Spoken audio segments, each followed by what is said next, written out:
Fayetteville had always been more than just a dot on a map for me. It was the entire world. 40 years I'd lived and breathed its air, coached its kids, and walked its streets, feeling every brick and blade of grass under my feet. Ethan, they called me. Coach Ethan. It felt good to hear, like a title earned through sweat and genuine connection. My life here was simple, dedicated. High school football wasn't just a game. It was a way to mold character, to teach grit, to build something bigger than ourselves. I loved it, truly. The roar of the Friday night crowd, the smell of freshly cut grass under stadium lights, the quiet pride in a kid's eyes when he finally nailed that play. That was my life's blood. For a long time, the only real turbulence in that steady current had been Denise. She was a hurricane, beautiful and terrifying, pulling you in with her charm only to spin you out in a flurry of accusation and suspicion. Our on-again, off-again dance had finally ended a few months back. For good, I told myself. And I meant it. There were too many scars, too many nights spent trying to soothe a jealousy that had no root in reality. I loved her, or I thought I did, but her need to control, to doubt, it had worn me thin. When it finally ended, I felt a strange mix of sorrow and immense relief, like shedding a heavy cloak I hadn't realized I was still wearing. I told myself I deserved peace. I deserved a life where my integrity wasn't constantly under scrutiny. The first few weeks after our final split were quiet, almost too quiet. I filled my time with football, with my aging parents who were starting to need a bit more looking after, and with the simple rhythms of Fayetteville life. I'd grab coffee at the local diner, shoot the breeze with old-timers, offer a word of encouragement to a former player. People here knew me. They trusted me. I liked that feeling, the solidity of it. I told myself I was moving forward, finally. The air felt lighter, the burden lifted. I started to notice the small things again. The way the autumn leaves turned vibrant shades of red and gold on the Ozark trails, the familiar scent of wood smoke drifting through town on a cool evening. There was a quiet hum of possibility beginning to vibrate within me, a sense of hope for a future I hadn't allowed myself to imagine in years.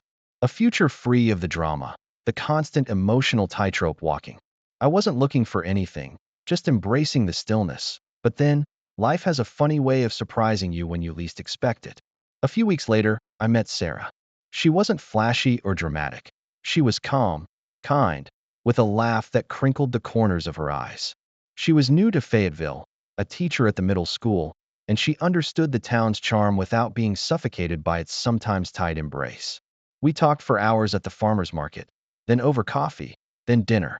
It was easy, comfortable, a breath of fresh air after the storms of my past. I found myself smiling more, a genuine, unforced smile. We took walks by the creek, sharing stories about our day, her passion for her students mirroring my own for my players. It felt right, this gentle unfolding. I remembered thinking to myself, this is what it feels like to just be. To simply enjoy someone's company without a hidden agenda or a ticking time bomb. I knew Denise was still in town, of course. Fayetteville isn't big enough for proper anonymity. I just hoped that she too had found some peace, that she had moved on as I was trying to do. It was a naive hope, I realize now, a wish for a maturity that was completely alien to her nature. But I wanted to believe it, because believing it allowed me to fully step into this new, hopeful chapter with Sarah, a chapter one was truly excited to write. Things with Sarah steadily deepened, like a quiet river carving its path. She brought a warmth into my life that I hadn't realized was missing, a steady hand that grounded me. We'd spend evenings talking about everything and nothing, sharing our dreams, our small frustrations. Coaching, as always, demanded a lot. There were days when practice ran late, when a key player was struggling, when the budget for new equipment was tighter than ever. I'd come home, sometimes tired, sometimes wired, and I'd vent a little. Nothing serious, just the everyday stress of the job. I'd tell Sarah, or sometimes just mumble to myself in the quiet of my truck on the way home, about a player who just wasn't grasping a new formation, or the constant need to fundraise, or the delicate dance of managing parents' expectations. It was just background noise, the normal hum of a demanding job. My aging parents were another quiet worry. My mom's memory wasn't what it used to be, and my dad's arthritis was flaring up more often. I spent a lot of time shuttling them to appointments, helping around their house, feeling the gentle weight of responsibility grow heavier. Sometimes, driving alone after leaving them, I'd sigh, talking to the empty space of my truck cab. It's just a lot, I might say. I love them, but I wish I could clone myself sometimes. Innocent, private frustrations that anyone in my shoes would have. Fayetteville, bless its heart, was also a town that thrived on a good story. I'd hear whispers, see eyes follow me a little too long when Sarah and I were out. Coach Ethan's got a new lady, people would say, their voices a mixture of curiosity and benign judgment. I'd roll my eyes to myself sometimes, or let out a little puff of air. Small town gossip, I'd think. Doesn't anyone have anything better to do? It was never malicious on my part, just a weary acceptance of the small town way. I was so focused on building this new life, so intent on not looking back, that I completely missed the shadow creeping in. Denise. She was a master of simmering resentment, of holding grudges like precious jewels. I thought the silence meant she'd moved on, but now I know it was just the calm before the storm. I never saw the small devices, not in my truck, tucked away under the seat, nor in my house, hidden subtly in a corner. She was there, listening, unseen, a ghost in the machine. She was gathering ammunition, not for a fair fight, but for an ambush. I was too open, too trusting, too caught up in the relief of a peaceful existence to even consider such a dark betrayal. I believed that when you walked away from something, it was truly over. The insidious nature of it still chills me. That someone could be so consumed by bitterness that they would meticulously plot such a thing, day after day, week after week. It wasn't just a moment of rage. It was a sustained campaign, a cold, calculated effort to dismantle my life. I remember a conversation with my assistant coach, David, after a particularly tough game where we'd barely scraped by. I'd confided in him. Man, these juniors, they're talented, but sometimes their heads are just not in it. We need to light a fire under them, or we're going to lose the season. It was a moment of candid frustration shared between colleagues about motivating young athletes, a normal part of coaching. I also remember joking with Sarah about Mrs. Henderson's prize-winning zucchini at the county fair, how everyone talked about it more than the state budget. It's charming, I guess, I'd said, but sometimes I think this town runs on gossip and zucchini. Harmless, I thought. Just little observations, the stuff of everyday life. These were the moments she harvested, the seeds she would later plant to destroy everything I had built. The first hint of trouble wasn't a whisper, but a sudden, jarring silence. I walked into the team locker room one Tuesday morning, expecting the usual raucous energy, and instead, I was met with stony faces, averted eyes. The kids, who usually swarmed me with questions and jokes, kept their distance. David, my assistant, looked grim. "Coach," he began, his voice low, "have you seen the paper?" My stomach dropped. I hadn't. I usually grabbed a copy with my morning coffee, but today I'd been running late. He handed me his phone. The headline blared, "Fayetteville Hero or Fickle Leader. Coach Ethan under fire." Below it, a scathing article detailed anonymous tips sent to the school board and local media, accusing me of unprofessional conduct, disloyalty to the team, and disrespectful remarks about town elders. My casual frustrations about team dynamics were twisted into accusations that I called my players lazy and undisciplined. My laments about my parents' health were spun into claims I was neglecting my duties because of personal distractions. My lighthearted complaints about town gossip were transformed into derogatory comments about the very fabric of Fayetteville. It was a carefully constructed mosaic of lies, each piece a distorted fragment of my private thoughts. Panic seized me, cold and sharp. I stammered, trying to defend myself, to explain to David, to anyone who would listen, that it was all out of context, manipulated. But the words felt hollow even to my own ears. Later that day, the phone call started. Parents, their voices laced with anger and betrayal, demanded answers. How could I say such things about their children? How could I disrespect the people who supported my program? The sheer volume of their accusations was deafening. I tried to explain, to clarify, to plead, but their minds were already made up. The article, the anonymous evidence, had poisoned them. Then came the summons from the school board. Mr. Thompson, the superintendent, a man I'd known and respected for 20 years, looked at me with a mix of sadness and stern disapproval. He laid out the evidence, a flash drive containing a montage of audio clips, each one a dagger. My voice, my words, but stripped of all context, weaponized. I listened, horrified, as my genuine concerns for player development sounded like contempt, my private stress. About my family sounded like disinterest in my job, and my weary observations about town life sounded like elitist scorn. I was placed on administrative leave, effective immediately.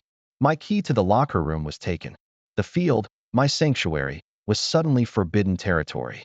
The world I knew shattered around me. Fayetteville, the town I'd poured my heart into, now looked at me with suspicion, scorn, even outright hatred. Whispers followed me everywhere. At the grocery store, heads turned, conversations ceased. I saw parents pulling their kids closer, as if I were some kind of moral contagion. Sarah stood by me, a beacon in the encroaching darkness, holding my hand, her eyes filled with a fierce loyalty. But even her presence couldn't quell the despair. My reputation, built over decades, crumbled to dust in a matter of hours. I couldn't eat, couldn't sleep. The weight of public vilification was crushing, pressing down on my chest until I could barely breathe. I felt like a stranger in my own home, in my own skin. The field, my field, sat empty and silent, and I was on the outside looking in, wondering how I had become the villain in my own story. The first few days of administrative leave were a blur of shock and disbelief, followed by a crushing wave of despair. I felt like I was drowning, surrounded by accusations and cold stares, with no way to surface for air.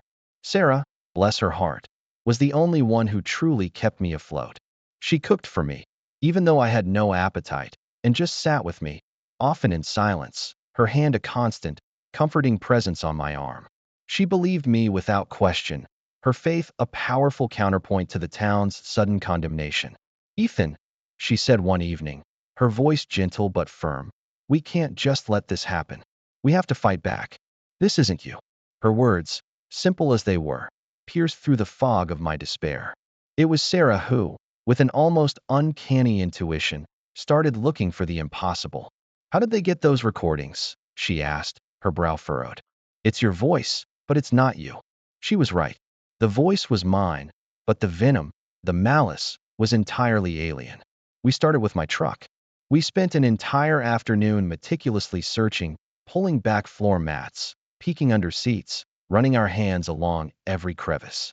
My eyes were blurry with exhaustion and tears of frustration, but Sarah's resolve never wavered.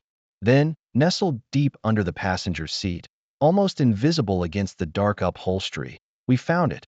A tiny, black voice-activated recorder, no bigger than my thumb. My breath hitched. The blood drained from my face. She had been here. She had been listening. The realization was sickening.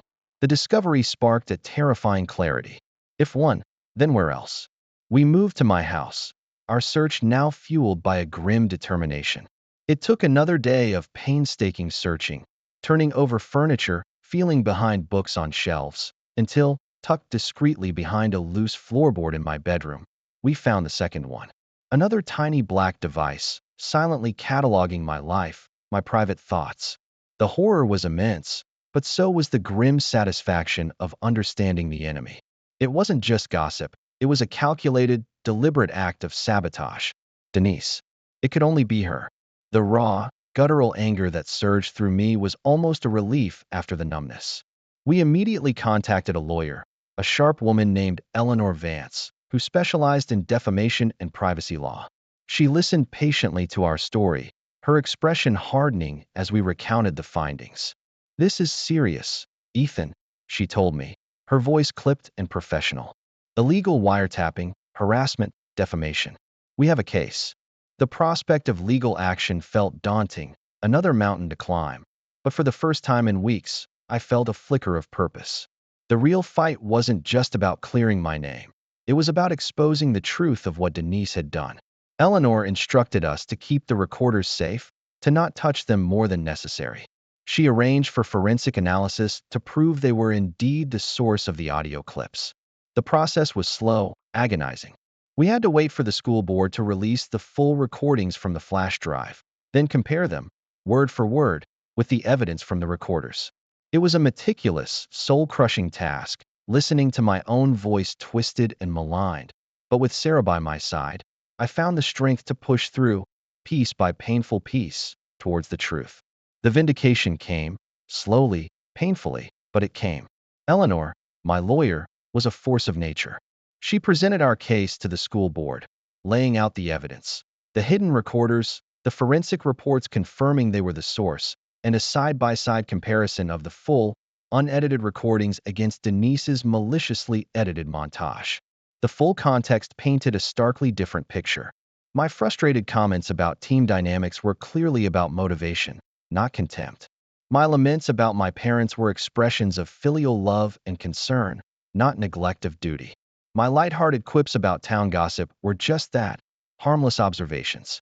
The manipulation was undeniable, her calculated malice exposed. The school board, initially hesitant and defensive, had no choice but to acknowledge the truth. They cleared my name, publicly. They offered to reinstate me immediately, with a formal apology.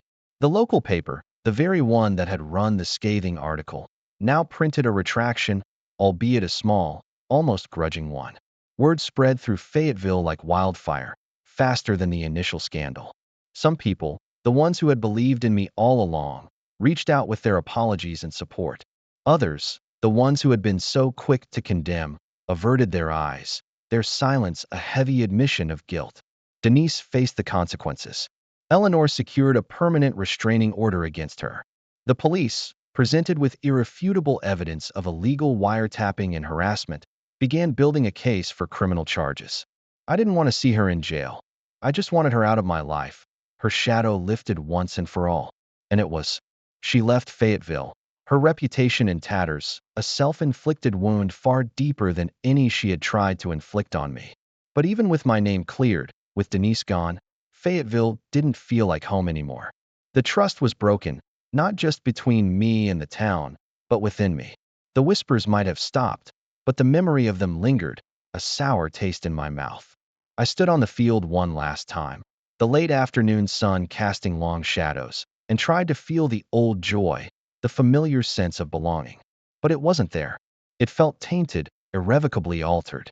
My life's work, my identity, had been shattered by a vengeful act, and even though the pieces were being put back together, the cracks were still visible, a constant reminder of how easily everything could be taken away.